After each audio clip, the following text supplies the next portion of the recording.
네, 문재인 전 대통령 수사와 별개로 검찰은 김정숙 여사의 타지말 외유 출장 논란, 또 명품 재킷 관련 의혹도 수사하고 있습니다. 검찰이 김정숙 여사 관련 의혹 조사에 속도를 내면서 전직 대통령 부부가 동시에 수사를 받게 된 형국인데요. 전직 대통령 부부에 대한 검찰 소환 조사까지 과연 이루어질까요? 저는 근데 이거 타지마할 처음 나왔을 때 이제 배현진 의원이 들고 오기로 했을 때 이게 사실 해먹으려고 그러면은 대한항공 전용기 빌리는 거 갖고 해먹었겠습니까? 전용기라는 거는 늘상 빌리는 거고 네. 단가가 정해져 있을 것이고 그래서 김정수 여사 많이 먹었다 이 논리 아니에요 보면은 기내식을 왜 이렇게 많이 먹었느냐 뭐 이런 거잖아요. 근데 그거는 제가 그쪽에 계신 분들 얘기 들어봐도 기내식 안에 들어가는 게 꼭 밥만 있느냐 와인 같은 걸 넣을 수도 있고 와인 같은 거에서 와인을 많이 먹었다가 아니라 와인 같은 경우는 선물용으로 그쪽으로 책정해서 줄 수도 있는 거고 뭐 그러니까 그거는 이걸 많이 먹었던 논리로 가서 망신 주기 하는 건 너무 아니다 이렇게 지적했는데 사실 좀 이런 거는 제가 봤을 때 그런 이런 걸 안 건드렸으면 좋은 게 했으면 좋겠어. 간단하거든요. 그 전에도 전용기 띄웠을 거 아니에요. 그때 비용 해가지고 뭔가 이상한 게 나오면 되는 건데 뭐 예년이랑 그게 다른 게 없었거든요. 근데 거기서 돈을 떼먹겠냐라는 거죠. 이건 굳이 많이 먹는 걸로 태워갈 것 같지 이건 않아가지고 문제는 아니고 오히려 이제 김정숙 여사는 좀 다른 문제점들이 좀 있는 것 같거든요. 저는 이번에 그 5천만 원 현금 있잖아요. 아, 그렇죠. 그건 도대체 어디서 나왔냐. 검찰이 다혜 씨 계좌에 뭉칫돈이 흘러간 정황을 포착했습니다. 김정숙 여사가 친구에게 현금 5천만 원을 보냈고 친구는 전액을 다혜 씨 계좌로 송금한 정황입니다. 검찰은 자금 출처와 함께 왜 제3자를 거쳐 딸에게 송금했는지 수사 중입니다. 당시에 이제 보수 강경 유튜버들이 양산 평산마을을 거의 땡 둘러싸고 있어서 대통령 내분이 밖을 출입하기도 어려운 상황이었어요. 그래서 김성중 여사가 아주 친한 절친 지인에게 일종의 은행 심부름을 부탁한 겁니다. 쉽게 말하면. 그래서 제가 이게 어찌된지 궁금해서 윤건영 의원한테 물어봤습니다. 당시에 김정숙 여사가 송금을 이제 할 그 무렵에 문재인 대통령과 또 가족이 나가기만 하게 되면 꽹가리 치고 스피커 틀고 쌍욕을 하고 이게 초반에 난리였거든 당시에요. 김정숙 여사가 은행으로 나갈 수 없는 조건이었고 그리고 김 여사가 나이가 드셔서 그런지 또는 뭐 익숙하지 않으셔서 그런지 이제 전화기로 송금하고 이런 걸 잘 못하신답니다. 그래서 아는 분을 불러서 좀 대신 해주세요. 그리고 내 이름 넣어주세요. 돈 세탁을 하는 사람이 왜 자기 이름을 적겠습니까? 아니 계좌로 보내면 되잖아요. 요즘 은행 가서 돈 보내는 분 아니 그 5천만 원은 그럼 은행 가가지고 또 어떻게 찾았어? 그건 진짜 말도 안 되는 핑계고. 근데 어쨌든 대통령 퇴임하고 돈을 5천만 원 보냈던 5천억을 보냈던 저는 뭐 그것도 별 문제가 아닌 것 같아요. 그리고 저는 김정숙 여사가 부주의하고 부당하고 좀 꼴사납게 말썽 일으킨 것을 비난하는 것은 몰라도 형사처벌 대상이냐의 여부에 대해서는 굉장히 부정적이에요. 그리고 이것을 계속 수사 대상까지 거론할 수 있겠느냐 저는 그렇진 않다고 봐요. 그러니까 우리가 이것을 만약에 수사 대상으로 풀려면 정말 횡령죄가 있느냐 여부까지 봐야 되는데 네. 뭐 꼴사납게 인도 갔다 오신 것까지 수사 대상이라고 저는 생각하지 않습니다. 정서적으로는 그런 것도 있는 거 아니에요?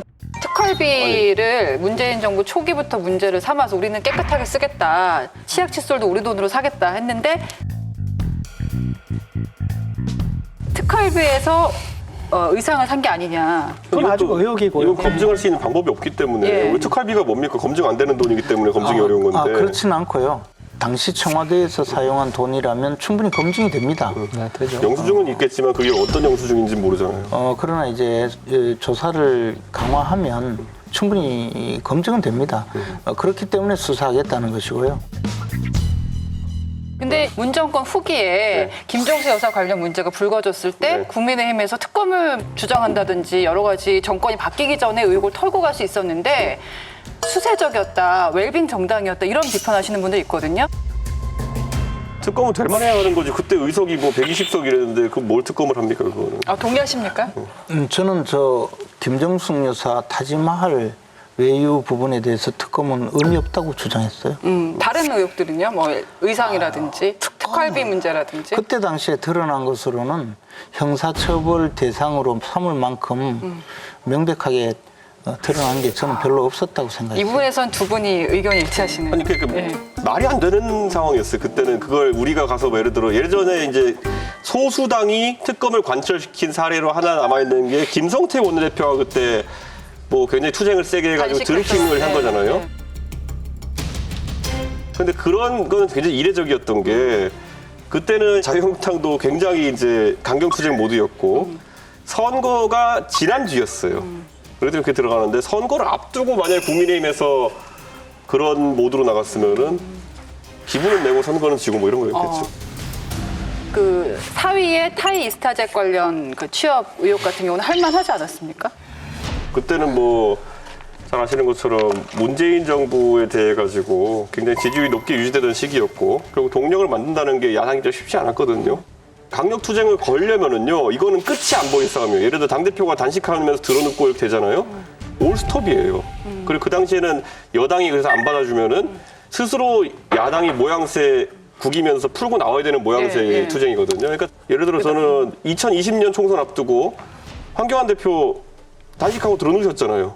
그때는 인기 확 올라갔었어요. 당시에는. 선거 졌잖아요. 예. 그러니까 이게 보수 정당에 이제 가끔 다 이제 생기는 문제가 뭐냐면 선거를 이길 것이냐 아니면 내가 유일신으로 뜰 것이냐 이거를 고민하는 분들이 있어요. 근데 무조건 선거 이기는 방향으로 가야죠. 그러니까 지금도 보수 지지층 가운데서는 이준석 당대표가 민주당을 향해서 많이 싸우지 않았다. 섭섭하다. 민주당 사람 붙잡아 놓고 하면 이준석이 제일 싫어요. 왜냐하면 이준석만 이겼으니까. 아니 김재현 최고위원이라도 그때 민주당에서 한동훈 나오면 땡큐라 그래요.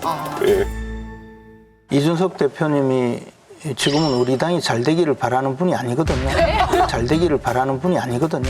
그래서 우리 당에게 지금 하시는 말씀은 귀담아 듣지 마시고. 아니 그럼 당대표와 반대로 최고위원으로서 싸우셨으면 됐잖아요. 별개로. 그때 문재인 대통령의 위법 행위를 두고 특검을 이야기한다든지 그럴 정도의 여건이 성숙되지 않았고 전부 의혹이었어요. 그래서 오히려 시민사회단체에서 고발을 하고 그 고발에 대해서 우리가 뒷받침하는 그런 정도였고 왜 수사를 하지 않느냐였지 특검까지 하자고 할 만큼의 그 사건이 불거져 있지 않았죠.